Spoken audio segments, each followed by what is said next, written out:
2010년대 중반 대한민국의 여름은 유독 덥고 습했습니다. 아스팔트가 녹아내릴 듯한 열기가 밤이 되어도 쉬이 가시지 않던 시절. 도시의 불빛은 밤하늘의 별을 삼켰고 사람들은 저마다의 사각형 창문 안에서 고단한 하루를 마무리하고 있었습니다. 모두가 잠든 새벽, 새로 닦인 신도시의 도로를 비추는 주황색 가로등 불빛 아래에는 고요함만이 감돌았습니다. 그러나 그 완벽하게 구획된 정적 속에는 때로 시멘트 바닥에 아주 작은 틈새를 비집고 자라나는 일은 모를 잡초처럼 우리의 이성에 미처 발견하지 못한 균열이 숨어있기도 합니다. 저는 이 글을 쓰기까지 오랜 시간을 망설였습니다. 인터넷 커뮤니티에 떠도는 수많은 괴담처럼 그저 흥미를 위한 소설로 치부될까 두려웠기 때문입니다. 하지만 최근 포텐 게시판에 올라온 귀접에 관한 글과 그 아래 달린 몽정이다, 정신병이다와 같은 조롱 섞인 댓글들을 보며 더 이상 침묵할 수 없다는 결론에 이르렀습니다. 이것은 제 가족이, 특히 제 하나뿐인 여동생 유나가 겪은 실화이며 세상에는 우리의 이성으로 설명할 수 없는 영역이 분명히 존재한다는 것을 알리기 위한 기록입니다. 어릴 적 저는 부모님의 손에 이끌려 교회를 다녔습니다. 희미하게나마 영적인 존재에 대한 믿음을 가지고 있었습니다. 하지만 머리가 굵어지고 세상의 팍팍함에 찌들어가면서 신과 악마, 그리고 귀신 같은 존재들은 나약한 인간이 만들어낸 허상일 뿐이라고 여기게 되었습니다. 종교는 교묘한 사기극으로 보였고 저는 철저한 무신론자이자 현실주의자로 살았습니다. 그런 제게 귀신 이야기는 그저 여름밤의 남녀 특집 드라마에나 나올 법한 진부한 소재일 뿐이었습니다. 그 끔찍한 사건이 있기 전까지는 말입니다. 몇 년 전 어머니로부터 동생 유나에 관한 이야기를 전해 들었을 때 저는 등골을 타고 흐르는 서늘한 감각에 온몸이 굳어버렸습니다. 세상의 모든 합리와 이성을 비웃기라도 하듯 그 일은 제 견고했던 세계관에 거대한 균열을 일으켰습니다. 제 동생 유나는 저보다 2살 어립니다. 저보다 일찍 결혼해 지금은 어여쁜 딸아이의 엄마이기도 합니다. 유나의 남편 정훈이 형은 저보다 4살이 많습니다. IT 업계에서는 실력으로 꽤나 이름이 알려진 사람이라 내년에는 미국 본사로 스카우트되어 가족 모두가 이민을 갈 예정입니다. 정훈이 형은 제 동생을 정말 지극정성으로 아끼는 사람입니다. 명절에 온 가족이 모일 때면 저는 늘 그와 비교되며 부모님의 안주거리가 되고 했습니다. 제가 못나서라기보다는 정훈이 형이 워낙 출중한 사람이었기 때문입니다. 이렇듯 누가 보아도 평범하고 화목해 보이는 동생네 집에 검은 그림자가 들이우기 시작한 것은 김포 풍무동의 한 아파트로 이사 가면서부터였습니다. 당시에 갓 지어진 아파트 단지라 주변은 아직 황량했고 지형적으로도 약간 막힌 듯 답답한 느낌을 주는 곳이었습니다. 유난의 집은 1층이었는데 그래서인지 한낮에 찾아가도 집 안은 늘 어스름한 그늘에 잠겨 있었습니다. 현관문을 열면 훅 끼쳐오는 새집 증후군의 화학약품 냄새와는 다른 묘하게 비릿하고 습한 냄새가 늘 바닥에 깔려 있었습니다. 저는 그저 채광이 좋지 않은 집이라 환기가 안 된다고만 생각했지 그 어둠과 냄새가 다른 무언가를 품고 있을 줄은 상상도 못했습니다. 당시 저희 집과 가까워 자주 왕래하며 술잔을 기울이곤 했는데 그 집으로 이사 간 후 유나의 얼굴에서는 웃음기가 사라졌습니다. 늘 어딘가 그늘져 보였고 몸이 아프다는 말을 입에 달고 살았습니다. 하루는 함께 저녁을 먹다가 제가 물었습니다. 유나야, 무슨 일 있어? 안색이 너무 안 좋다. 유나는 젓가락을 내려놓고 한참을 망설이다 입을 열었습니다. 그녀의 목소리는 물기를 머금은 듯 가늘게 떨리고 있었습니다. 마치 누군가 듣고 있을까봐 두려워하는 사람처럼 눈동자가 불안하게 흔들렸습니다. 오빠, 나 집에 혼자 있으면 너무 무서워. 안방 드레스룸에 꼭 누가 서 있는 것 같고 밤에는 침대 밑에서 뭐가 기어나올 것만 같아. 그냥 이 집에 있기가 싫어. 자꾸 머리카락 그시쭉 뺏어는 기분이야. 저는 그 말을 듣고도 대수롭지 않게 넘겼습니다. 그저 낯선 환경에 적응하지 못해 예민해진 것이라 생각했습니다. 네가 요즘 너무 허해서 그래. 기운이 없으니까 별 생각이 다 드는 거야. 운동도 좀 하고 몸에 좋은 것도 챙겨 먹어봐. 그것이 오빠로서 제가 해줄 수 있는 최선의 위로였습니다. 하지만 유나의 상태는 날이 갈수록 악화되었습니다. 살이 눈에 띄게 빠졌고 눈 밑은 늘 거무죽죽했습니다. 작은 소리에도 소스라치게 놀랐고 밤에는 잠을 이루지 못해 새벽까지 거실을 서성이기 일쑤였습니다. 거실에 멍하니 앉아있는 유나의 시선은 TV가 아니라 허공의 한 지점에 고정되어 있곤 했습니다.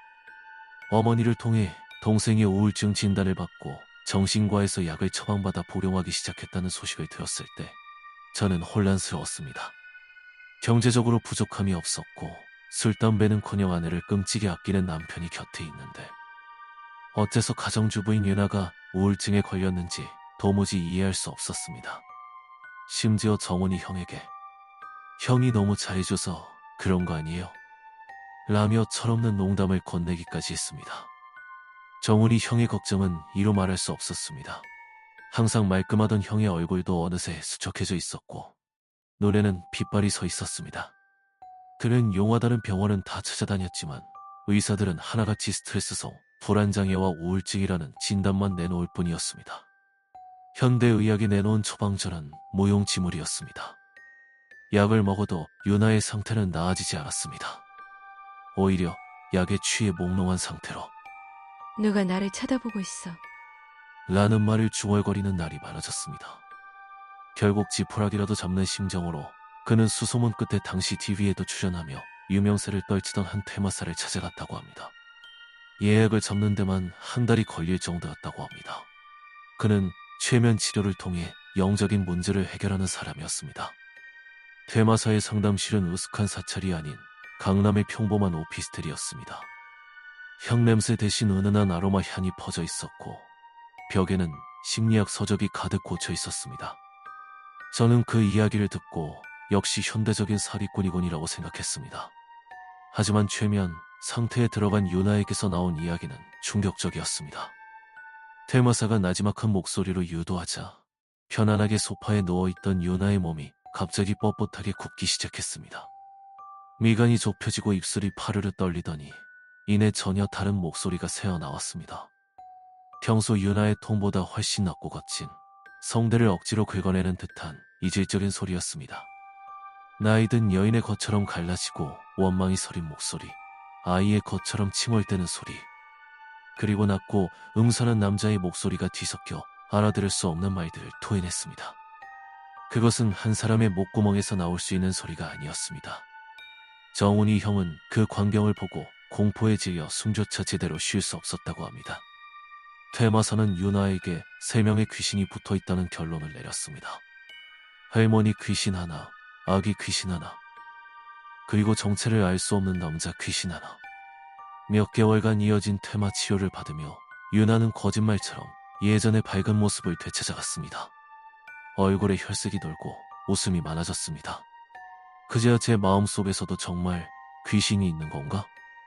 하는 작은 의심의 싹이 트기 시작했습니다.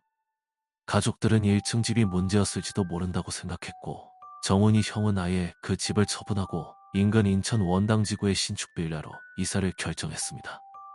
새로 이사 간 3층 집은 전망도 좋고 햇살도 잘 들어와 집 안이 환했습니다. 우리 가족 모두는 이제 모든 문제가 해결되었다며 안도의 한숨을 내쉬었습니다. 그러나 그것은 더 깊은 악몽의 서막에 불과했습니다. 문제는 그곳에서 터졌습니다. 동생네가 새 집으로 이사 간 지 몇 달 지나지 않은 어느 겨울밤이었습니다. 그날 새벽 서울에 계신 어머니의 휴대전화가 미친 듯이 울렸습니다. 발신자는 정훈이 형이었습니다. 수화기 너머로 들려오는 그의 목소리는 다급함을 넘어 생전 처음 겪는 공포에 질려 있었습니다. 어머니, 빨리 좀 와주세요. 유나가 이상해요. 어머니는 잠결에 놀라 무슨 일이냐고 되물었지만 정훈이 형은 그저 제발 빨리 와주세요, 어머니. 이라는 말만 반복할 뿐이었습니다. 동생의 우울증이 재발한 것이라 생각한 어머니는 황급히 옷을 챙겨 입고 택시를 잡아 인천으로 향했습니다. 한밤중에 도로는 텅 비어 있었지만 어머니에게는 그 시간이 영원처럼 느껴졌다고 합니다. 택시가 달리는 내내 어머니는 알 수 없는 불안감에 손을 떨었습니다. 동생네 집에 도착했을 때 문을 열어준 정훈이 형의 얼굴은 사색이 되어 있었습니다. 그는 넋이 나간 사람처럼 거실을 안절부절 못하며 서성이고 있었습니다. 자네, 대체 무슨 일인가? 유나는 어디 있고? 둘이 싸우기라도 한 거야? 어머니의 다그침에 정훈이 형은 고개를 저으며 금방이라도 울음이 터질 듯한 목소리로 말했습니다. 어머님, 제발 안방에 좀 들어가 보세요. 어머니는 불안한 마음으로 안방문을 열었습니다. 방 안에는 침대 옆 스탠드에 희미한 불빛만이 새어 나오고 있었습니다. 그리고 그 불빛 아래 유나는 안방 화장실 바닥에 쪼그리고 앉아 문틈으로 어머니를 빤히 쳐다보고 있었습니다. 그 눈빛은 낯설고 이질적이었습니다. 유나의 눈이었지만 그 안에 담긴 것은 유나의 영혼이 아니었습니다. 흰자위가 유독 많이 보이고 동공이 기묘하게 풀린 채 입꼬리만 비틀어 웃고 있는 모습이었습니다. 유나는 공격적인 말투로 물었습니다. 아줌마는 누구야? 어머니는 그 목소리를 듣는 순간 온몸에 피가 차갑게 식는 것을 느꼈다고 합니다. 그건 분명 유나의 입에서 나온 소리였지만 목소리는 중년 남성의 것처럼 걸쭉하고 탁했습니다. 마치 가래가 끓는 듯한 쇠를 긁는 소리였습니다. 하지만 평생을 강단 있게 살아오신 어머니는 순간의 당황스러움을 애써 감추고 침착하게 대답했습니다. 나는 유나 엄마인데, 넌 누구니? 그러자 그것은 고개를 까딱이며 대답했습니다. 아, 아줌마가 이 엄마야? 착하게 생겼네. 밖에 있는 새끼랑은 다르게. 그래. 그런데 얘 신랑은 왜 밖에 세워둔 거야? 그 새끼, 나쁜 새끼야. 속에 구렁이가 1000마리나 들어앉아 있는 새끼라고. 들어오지 말라고 해. 그 목소리에는 정훈이 형에 대한 알 수 없는 적의와 혐오가 가득 차 있었습니다. 어머니는 일단 그것을 진정시키는 것이 우선이라 생각하고 이런저런 대화를 나누며 시간을 벌었습니다. 그리고 잠시 틈을 내 거실로 나와 정훈이 형에게 자초지종을 물었습니다. 그날 밤 부부는 어린 조카를 재우고 거실에서 공포 영화를 보며 맥주를 마시고 있었다고 합니다. 그러다 사소한 주제로 이야기를 나누던 중 가벼운 언쟁이 붙었고 서로 티격태격하며 목소리가 조금 높아졌습니다. 바로 그 순간이었습니다. 갑자기 유나의 눈이 뒤로 휙 뒤집히더니 그녀는 벌떡 일어나 정원이 형을 붙잡고 그대로 바닥에 매다 꽂아 버렸습니다.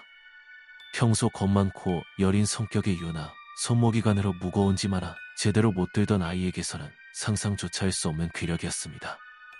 건장한 체격의 정훈이 형이 속수무책으로 당해 붕 떴다 떨어질 정도였으니 말입니다. 그리고 유나의 입에서는 세상에서 들어본 적 없는 끔찍한 상욕이 쉴 새 없이 터져 나왔습니다. 평생 욕 한마디 제대로 해본 적 없는 아이였습니다. 정훈이 형은 너무 놀라 유나를 흔들며 소리쳤습니다. 유나야, 너 왜 이래? 정신 차려. 그러자 유나는 기괴하게 웃으며 대답했습니다. 나 유나 아냐. 이 개새끼야.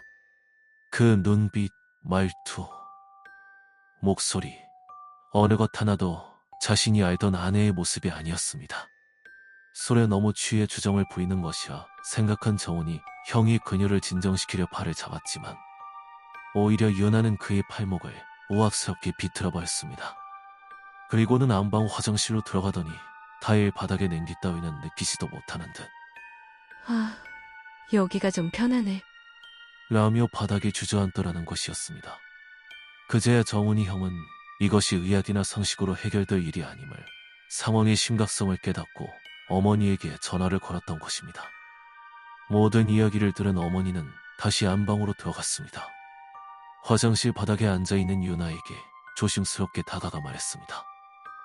나는 얘 엄마고 널 해칠 생각이 전혀 없단다. 그러자 그것은 고개를 들고 물었습니다. 아줌마, 그럼 나 얘한테 계속 있어도 돼? 아니, 그건 안 되지. 얘는 아기도 있고 지켜야 할 가정도 있는 애야. 네가 계속 얘 몸에 있으면 얘는 어떻게 살아가니? 어머니는 마치 어린아이를 타이르듯 차분하게 그것을 설득했습니다. 그러자 그것은 의외로 순순히 수긍했습니다.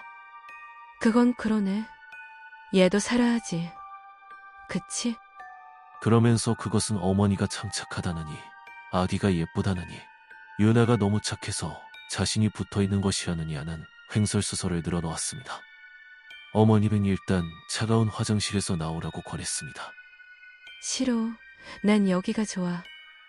왜 여기가 좋은데? 어머니의 물음에 그것은 잠시 침묵하더니 낮은 목소리로 속삭였습니다. 그 목소리에는 깊은 한과 서러움이 배어 있었습니다. 내가 변소에서 죽었잖아. 그래서 여기가 편해. 그 말을 듣는 순간 어머니는 심장이 멎는 듯한 충격을 받았다고 합니다. 현대식 아파트 화장실에서 재래식 변소의 기억을 더듬는 귀신이라니. 하지만 어머니는 애써 태어난 척하며 그래도 유나가 힘들어하니 침대로 가자고 그것을 구슬렸습니다. 한참의 실랑이 끝에 그것은 마지못해 일어나 침대로 걸어갔습니다. 어머니는 유나를 침대에 눕히고는 말했습니다. 아줌마는 참 좋은 사람이야. 난 다 알아. 아줌마, 내 엄마 할래? 그래. 내가 유나 엄마니까 너도 너를 엄마처럼 생각해라. 어머니는 유나의 옆에 나란히 누워 이불을 목까지 덮어주었습니다. 바로 그때였습니다. 그것은 갑자기 어머니의 손을 거칠게 쳐내며 소리쳤습니다. 얼굴이 벌겋게 달아오르며 숨을 헐떡였습니다. 하지마, 답답해. 내가 목매달아 죽어서 답답하단 말이야. 처음으로 어머니에게 보인 적이었습니다.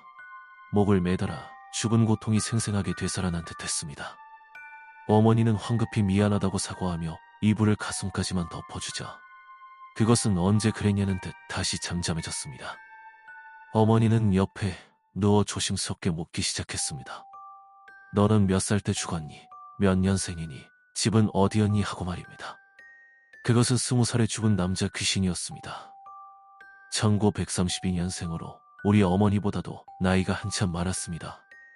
아버지가 돌아가신 후 계모의 모진 학대를 견디다 못해 냄새나고 더러운 변소에서 목을 매달아 죽었다고 했습니다. 생전에 받지 못한 모종에 굶주려 있었던 것인지 그는 따뜻하게 대해주는 어머니에게 유독 집착했습니다. 그리고 결정적인 단서를 남겼습니다. 평생 공부하는 담을 쌓고 살아치리라고는 전혀 모르는 대구와 부산 중 어느 쪽이 더 위쪽인지도 헷갈려 하는 유나의 입으로 자신이 경기도 방아리에 살았다고 명확하게 말한 것입니다. 밖에서 대화를 엿듣고 있던 정원이 형이 급히 검색해보니 그곳은 평택 근처 산 아래에 실지하는 작은 마을이었습니다. 유나는 평생 한 번도 가본 적 없는 곳이었습니다.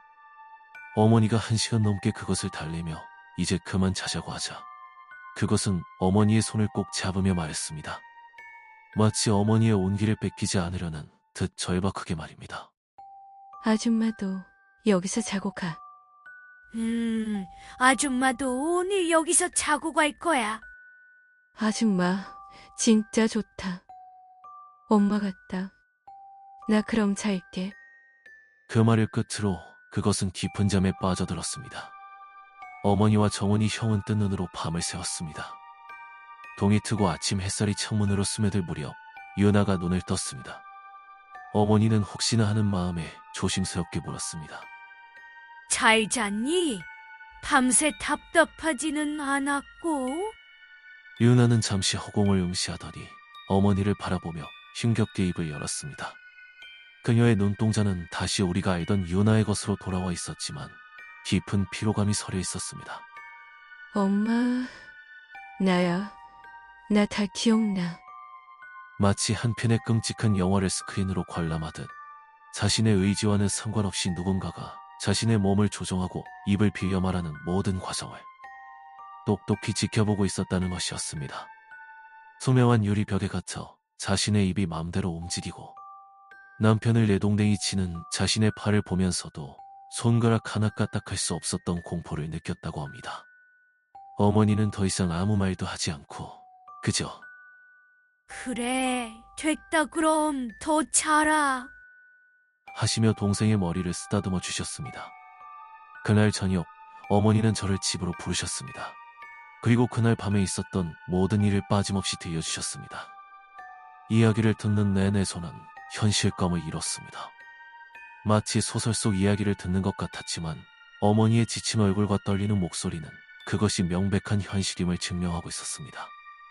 그 후 유나는 몇 달 동안 다시 그 퇴마사를 찾아가 치료를 받았습니다.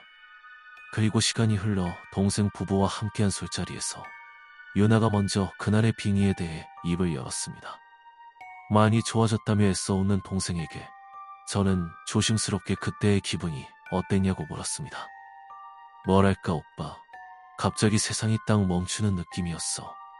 내 몸인데 내 몸이 아닌 것 같고 내 입에서 낯선 목소리가 나오는데 그걸 내가 바로 옆에서 듣고 있는 기분? 내 의지는 분명히 있는데 마치 투명한 벽에 갇혀서 내 몸이 멋대로 움직이는 걸 구경만 하고 있는 거야. 너무 신기하고 동시에 너무 무서웠어. 그 귀신은 퇴마사의 힘으로도 완전히 떼어내기 어려워. 치료 도중 도망쳤다는 말도 덧붙였습니다.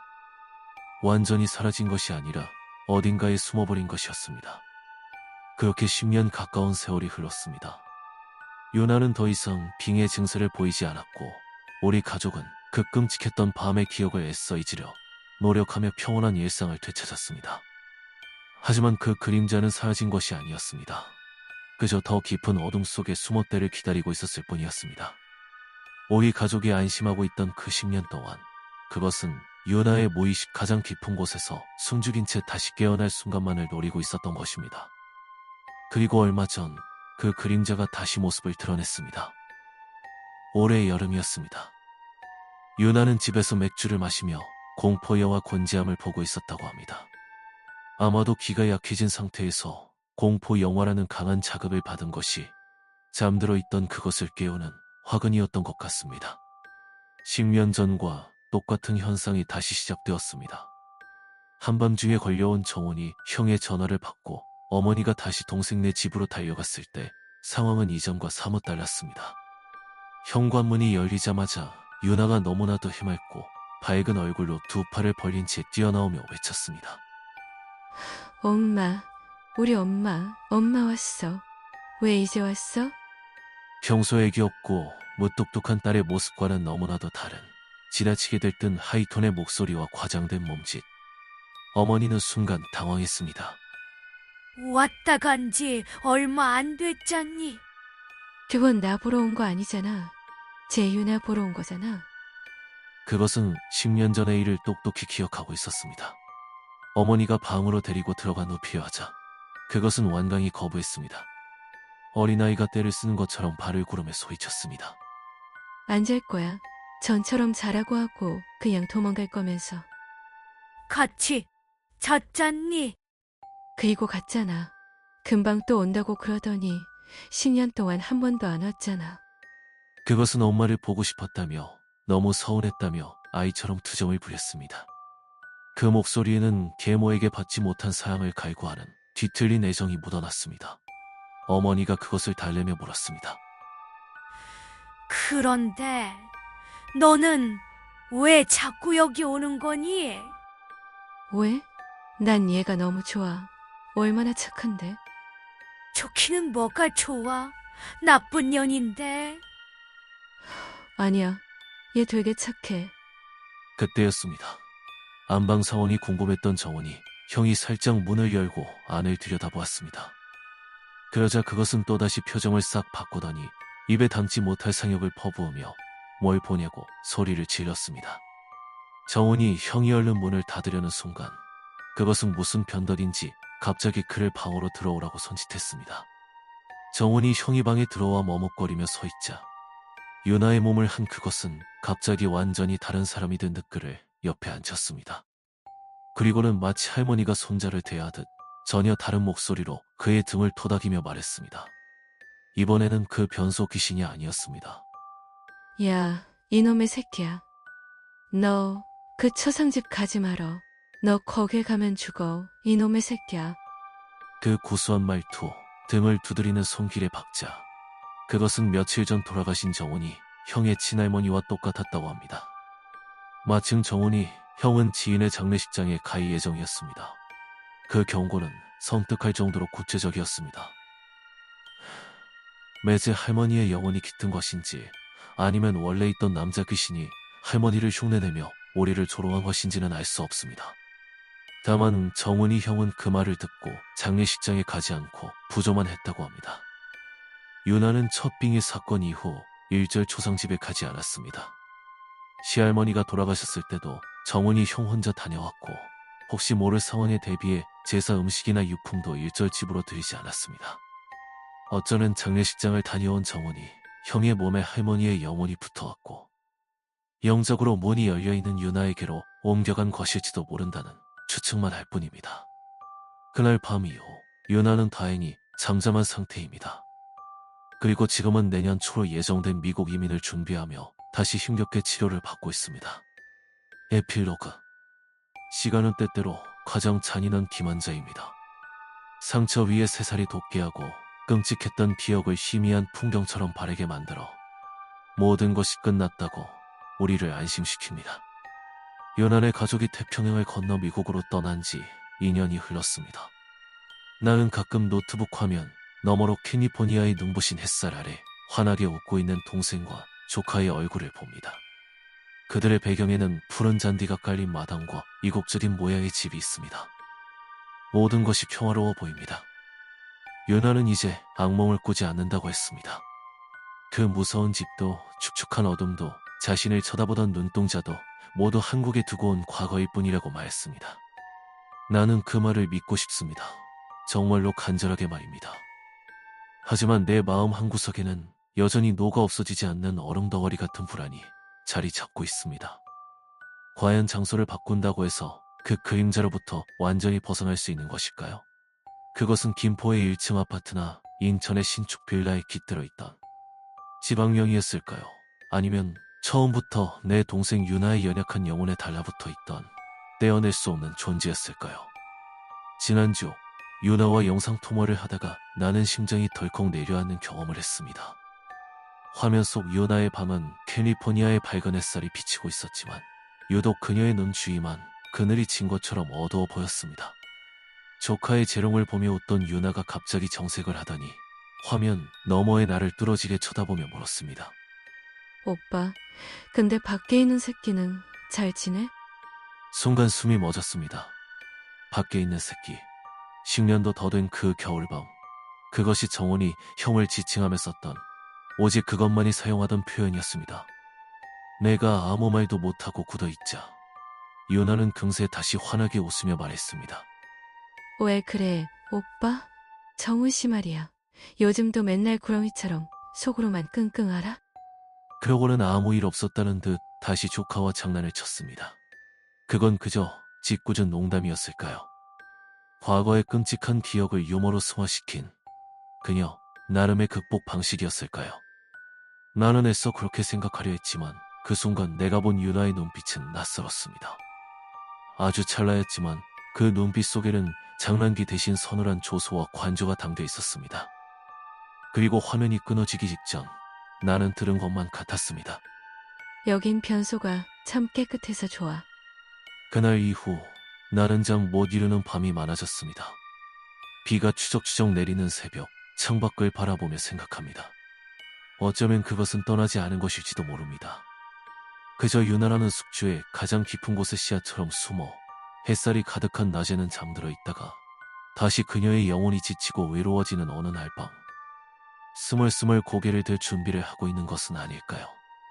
미국이라는 새로운 땅, 새로운 환경은 그 씨앗이 다시 웅트기에 더 좋은 토양이 될 수도 혹은 영원히 잠들게 할 척박한 땅이 될 수도 있을 것입니다.